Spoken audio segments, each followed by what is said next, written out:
പ്രിയപ്പെട്ട സുഹൃത്തുക്കളെ, സഹോദരികളെ, ഇന്ന് യേശു തൻ്റെ ശിഷ്യന്മാരായി ശിമോനെയും അവൻ്റെ സഹോദരനായ അന്ത്രയോസിനെയും വിളിച്ചപ്പോൾ അവരോട് പറഞ്ഞ വാക്കുകളുടെ അർത്ഥം എന്താണ് എന്ന ചെറിയ ഒരു അന്വേഷണമാണ് വിഭാവന ചെയ്യപ്പെട്ടിട്ടുള്ളത്. യേശു അവരോട് പറയുന്നു, എന്നെ അനുഗമിപ്പീൻ, ഞാൻ നിങ്ങളെ മനുഷ്യരെ പിടിക്കുന്നവരാക്കും. എന്നെ അനുഗമിപ്പീൻ, ഞാൻ നിങ്ങളെ മനുഷ്യരെ പിടിക്കുന്നവർ ആക്കും. ഈ ഒരു പ്രസ്താവനയുടെ അർത്ഥം എന്താണ്? ഇതുകൊണ്ട് യേശു ഉദ്ദേശിച്ചത് എന്താണ് എന്നത് ദീർഘകാലമായി ഞാൻ വളരെ താല്പര്യത്തോടെ ശ്രദ്ധ കേന്ദ്രീകരിച്ച് ധ്യാന നിമഗ്നനായി അന്വേഷിച്ചിട്ടുണ്ട്. കാലാകാലങ്ങളിൽ പലവിധമായ തിരിച്ചറിവുകളാണ് എനിക്ക് ലഭിക്കുവാനിടയായിട്ടുള്ളത്. എന്നാൽ ഇപ്പോൾ ഞാൻ ഈ പ്രസ്താവനയെ മനസ്സിലാക്കുന്ന വിധം വേദപുസ്തകത്തോടുള്ള എൻ്റെ ആകമാനമായ പരിചയത്തിൻ്റെ വെളിച്ചത്തിൽ ഏറ്റവും കൂടുതൽ അർത്ഥവത്തായിരിക്കുന്നു എന്ന ബോധ്യത്തിലാണ് അത് നിങ്ങളുമായി പങ്കിടുവാൻ ഞാൻ താല്പര്യപ്പെടുന്നത്. നിങ്ങളൽപ്പം ക്ഷമയോടെ, പ്രതീക്ഷയോടെ, കഴിയുമെങ്കിൽ താല്പര്യത്തോടെ ഈ വീഡിയോയുടെ ഉള്ളടക്കം ആദ്യം മുതൽ അവസാനം വരെ കാണുവാനും ഗ്രഹിപ്പാനും കൂട്ടാക്കണമെന്ന് ഏവരോടും അപേക്ഷിക്കുന്നു. വളരെ വളരെ കാതലായ ഒരു തിരിച്ചറിവാണ് ഇതിൽ കൂടെ പങ്കിടുവാൻ നമുക്ക് ഇടയാകുന്നത്. അതുകൊണ്ട് അതിനുവേണ്ടി മാറ്റിവെക്കുന്ന സമയം നഷ്ടമാകുകയില്ല എന്ന് ഞാൻ നിങ്ങൾക്ക് ഉറപ്പ് തരുന്നു. ഞാൻ ആ ആശയത്തിലേക്ക് നിങ്ങളെ സാദരം ക്ഷണിച്ചുകൊള്ളുന്നു. ശിമോനും അവൻ്റെ സഹോദരനായ അന്ത്രയോസും മീൻപിടുത്തക്കാരായിരുന്നു. ആ അവസ്ഥയിൽ നിന്ന് തികച്ചും വ്യത്യസ്തമായൊരവസ്ഥയിലേക്കാണ് യേശു അവരെ വിളിക്കുന്നത് എന്നത് മനസ്സിലാക്കാൻ ആർക്കും തന്നെ തലച്ചോറ് പോകേണ്ട കാര്യമില്ല. അത് വളരെ സ്പഷ്ടമാണ്, സുതാര്യമാണ്. അതുകൊണ്ട് തന്നെ നാം മനസ്സിലാക്കേണ്ട ഒരു കാര്യം, നമ്മെ ദൈവം വിളിക്കുന്നത് നാം ഇപ്പോഴായിരിക്കുന്ന അവസ്ഥയിൽ നിന്ന് വളരെ വ്യത്യസ്തമായൊരവസ്ഥയിലേക്ക് നമുക്ക് എത്തിച്ചേരുവാൻ ആവശ്യമുള്ളത് കൊണ്ടാണ്. ഒരു വ്യക്തിയെ വിളിച്ചിട്ട് അവനായിരിക്കുന്ന അതേ അവസ്ഥയിലാക്കുക എന്ന് പറയുന്നതിൽ യാതൊരു അർത്ഥവുമല്ല, അതൊരു വിളിയല്ല. അതിന് മറ്റെന്തെങ്കിലും വാക്കാണ് നാം ഉപയോഗിക്കേണ്ടത്. വിളിക്കുക എന്ന് പറഞ്ഞാൽ ഇപ്പോഴായിരിക്കുന്ന അവസ്ഥയിൽ നിന്ന് വ്യത്യസ്തമായൊരവസ്ഥയിലേക്ക് പ്രവേശിക്കുവാനുള്ള ആഹ്വാനമായിട്ടാണ് നാം അതിൻ്റെ അർത്ഥം അല്ലെങ്കിൽ സാധ്യത മനസ്സിലാക്കേണ്ടത്. ഇത് ലളിതമാണ്. അപ്പോൾ നമ്മുടെ മുൻപിലുള്ള പ്രശ്നം അല്ലെങ്കിൽ ചോദ്യം, ഏതവസ്ഥയിൽ നിന്ന് ഏത് അവസ്ഥയിലേക്ക്, ഏതവസ്ഥയിൽ നിന്ന് ഏത് അവസ്ഥയിലേക്ക്? വേദപുസ്തകത്തിൻ്റെ ആകമാനമായ ലോകദർശനം, വേൾഡ് വ്യൂ നാം പരിശോധിക്കുമ്പോൾ ഉൽപ്പത്തി പുസ്തകം മുതൽ വെളിപ്പാട് പുസ്തകം വരെ മനുഷ്യനെ വ്യക്തികളായി വിവിധമായ അവസ്ഥകളിലേക്ക് പോകുവാൻ പ്രേരിപ്പിച്ചുകൊണ്ടിരിക്കുന്ന ഒരു സാഹചര്യം നാം കാണുന്നുണ്ട്. സമയത്തിൻ്റെ പരിമിതി കൊണ്ട് അതിൻ്റെ രണ്ട് പ്രധാനമായ ദിശ ഒന്ന് സൂചിപ്പിച്ചുകൊള്ളട്ടെ. ഉൽപ്പത്തി പുസ്തകത്തിൽ 3-ാം അധ്യായത്തിൽ സാത്താൻ ഹവ്വയെ സമീപിച്ച് അവളായിരിക്കുന്ന അവസ്ഥയിൽ നിന്ന് വേറൊരവസ്ഥയിലേക്ക് ക്ഷണിക്കുന്നത് നാം കാണുന്നു. നീ ഈ വൃക്ഷത്തിൻ്റെ ഫലം തിന്നാൽ നിന്റെ കണ്ണ് തുറക്കുകയും നീ ദൈവത്തെ പോലെ ആയിത്തീരുകയും ചെയ്യും. നിന്റെ ഇപ്പോഴത്തെ അവസ്ഥയിൽ നിന്ന് വളരെ വ്യത്യസ്തമായൊരവസ്ഥയിലേക്ക് മുന്നേറുവാൻ ഈ പഴം തിന്നുന്നതിൽ കൂടെ നിനക്ക് സാധിക്കും എന്ന് സാത്താൻ ഹവ്വയോട് പറയുമ്പോൾ അതിലും ഈ ഘടകം അടങ്ങിയിട്ടുണ്ട്.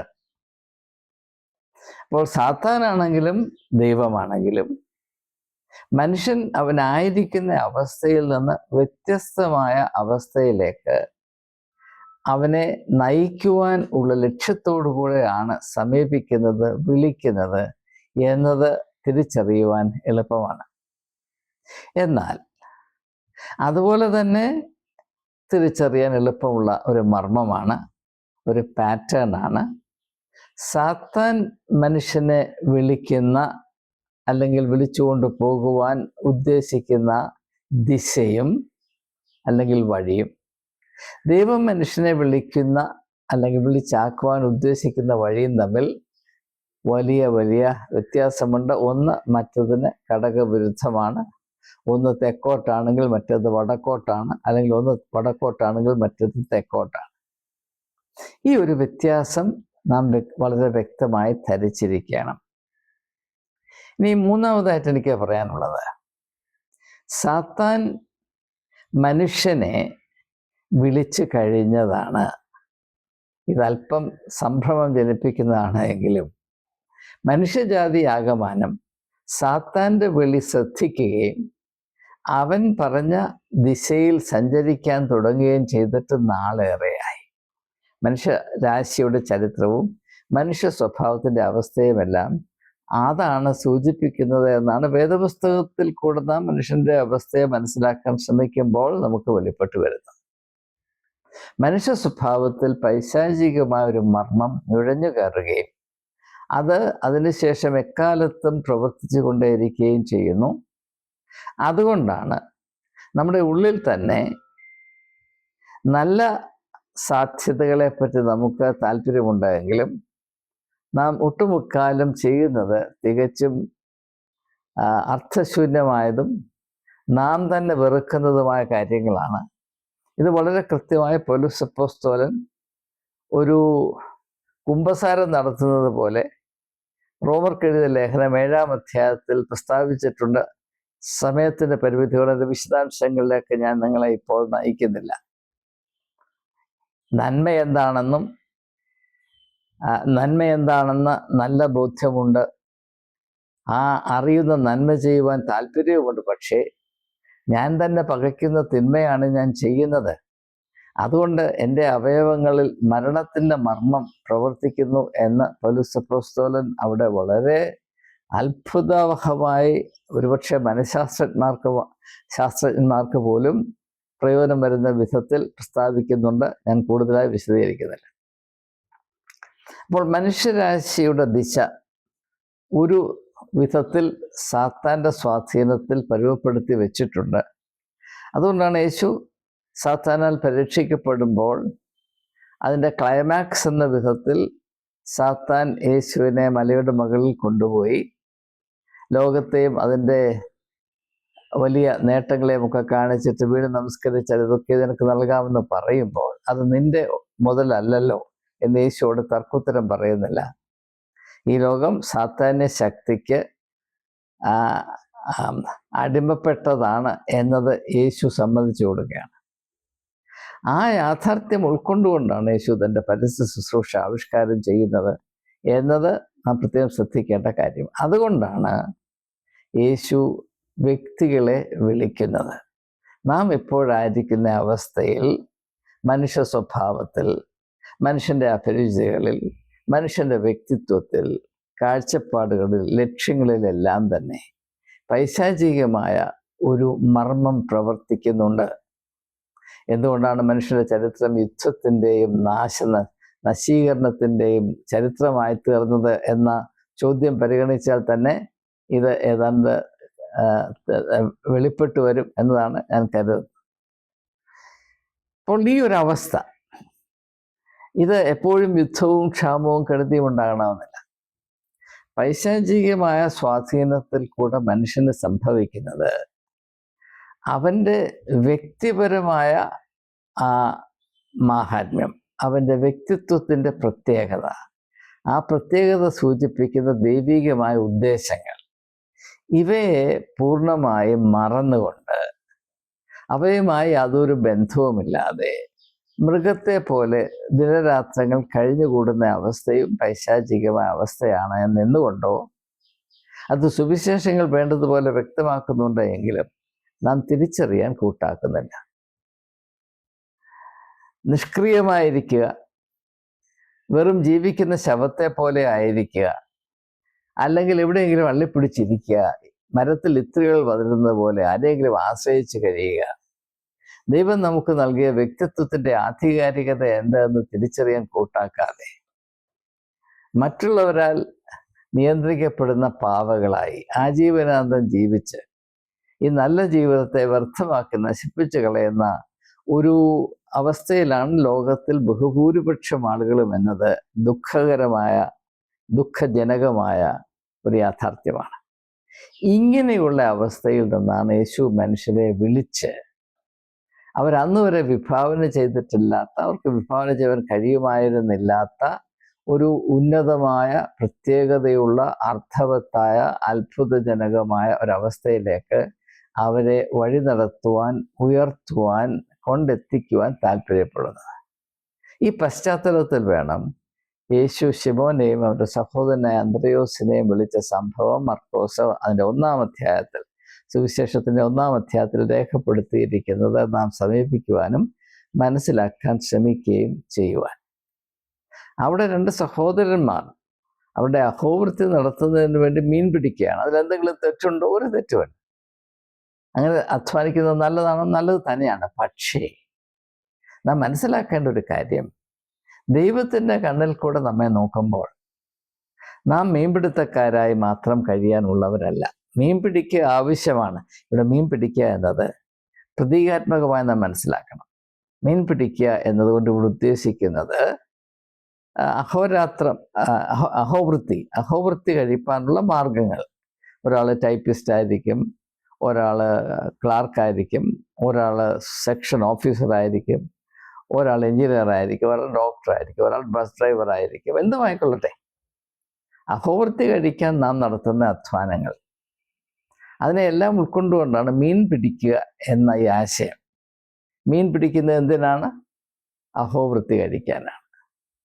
3 നേരം ആഹാരം, ഒരു ചാൺ വയറിന് വേണ്ടിയാണ് മീൻ പിടിക്കുന്നത്.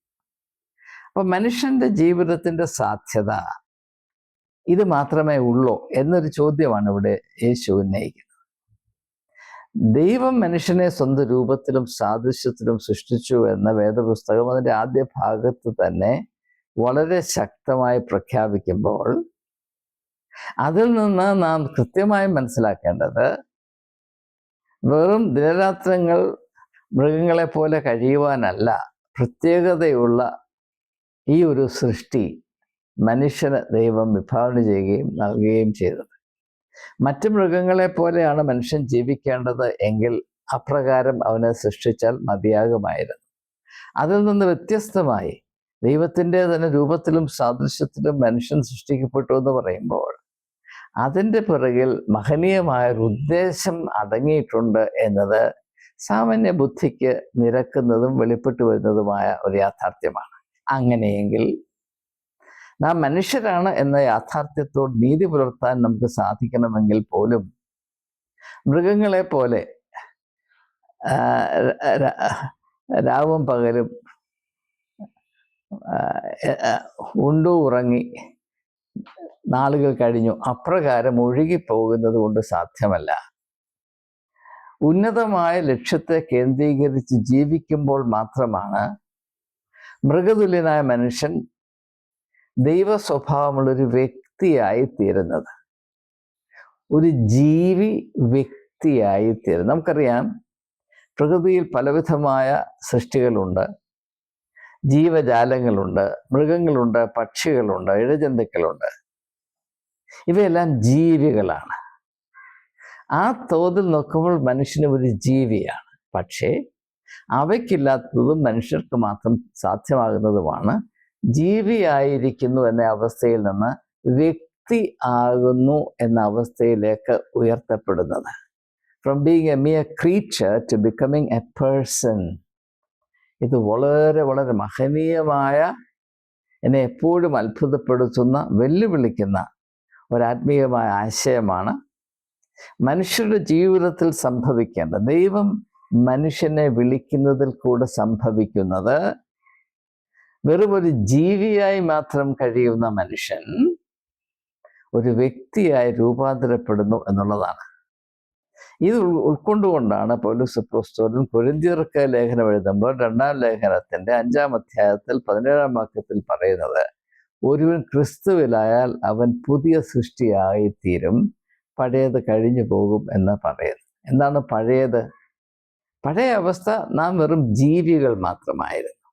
ക്രിസ്തു വിളിച്ചതിന് ശേഷമോ നാം വ്യക്തികളായി രൂപാന്തരപ്പെടുകയാണ്. അതിൻ്റെ ഒരു ഉദാഹരണം മാത്രം ഞാനിവിടെ സൂചിപ്പിക്കട്ടെ. നമുക്കറിയാം, ലൂക്കോസിന്റെ സുവിശേഷം 19-ാം അധ്യായത്തിൽ ധനികനായ ഒരു ചുങ്കക്കാരൻ്റെ വളരെ നാടകീയമായി ചിത്രീകരിക്കപ്പെടുന്ന ഒരവസ്ഥയുണ്ട്.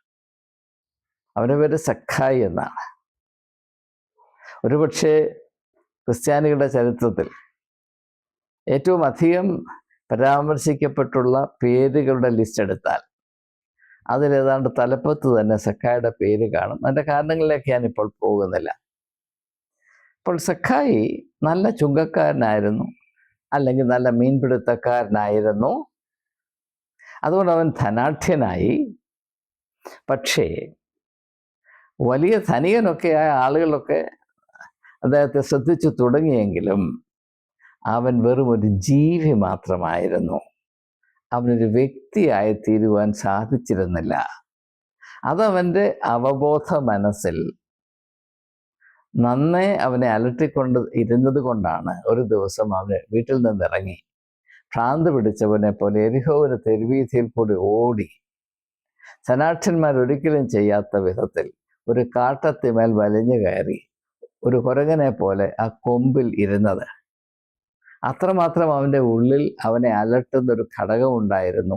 ആ ഘടകം എന്താണ് എന്ന് ഞാൻ ധ്യാനിക്കുമ്പോൾ എനിക്ക് മനസ്സിലാകുന്നത്, അവൻ്റെ മനസ്സിൽ ഇപ്രകാരമുള്ള ഒരു തിരിച്ചറിവ് ജനിച്ചു. എന്താണ്?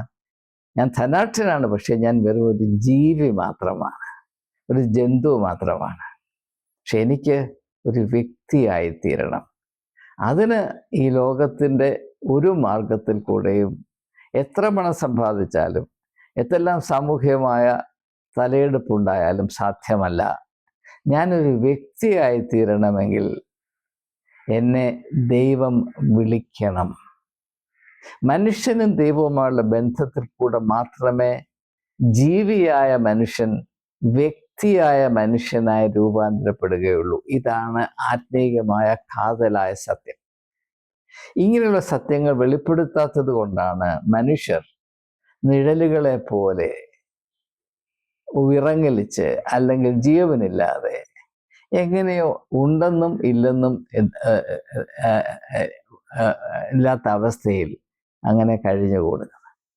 നാം 4 സുവിശേഷങ്ങൾ അല്പം ഒന്ന് ഓർത്തെടുക്കുമെങ്കിൽ ഒരു കാര്യം തീർച്ചയായും തിരിച്ചറിയും. അതായത്, യേശു ആരെയൊക്കെ വിളിച്ചിട്ടുണ്ടോ അവരുടെ എല്ലാം അവസ്ഥയിൽ അത്ഭുതാവഹമായ രൂപാന്തരം സംഭവിച്ചു എന്ന് മാത്രമല്ല, അവരുടെ വ്യക്തിത്വം ഏറ്റവും ശ്രദ്ധേയമായ ഒരു പുതിയ പ്രതിഭാസമായി വെളിപ്പെട്ടു വരികയും ചെയ്തു. മറ്റുദാഹരണം നമുക്ക് പരിശോധിക്കാം. മഗ്ദലക്കാരി മറിയ, അവൾ 7 ഭൂതങ്ങളാൽ ബദ്ധ്യതയായി ആർക്കും കാണാൻ താല്പര്യമില്ലാതെ മനുഷ്യർ കണ്ടാൽ അറയ്ക്കുന്ന അവസ്ഥയിൽ കഴിഞ്ഞുകൂടിയവളാണ്. ഒരു വ്യക്തി ഒരു ജന്തുവായി മാത്രം കഴിയുമ്പോൾ ആ അവസ്ഥയിൽ സംഭവിക്കാവുന്ന ഇടിവിൻ്റെ ഏറ്റവും മോശമായ അവസ്ഥയിൽ കഴിഞ്ഞിരുന്ന വ്യക്തിയാണ് മഗ്ദലക്കാരി മറിയ. അവളെ യേശു വിളിച്ചു കഴിയുമ്പോൾ അവളുടെ അവസ്ഥയിൽ വരുന്ന വലിയ മാറ്റം, വ്യക്തിത്വ രൂപാന്തരം.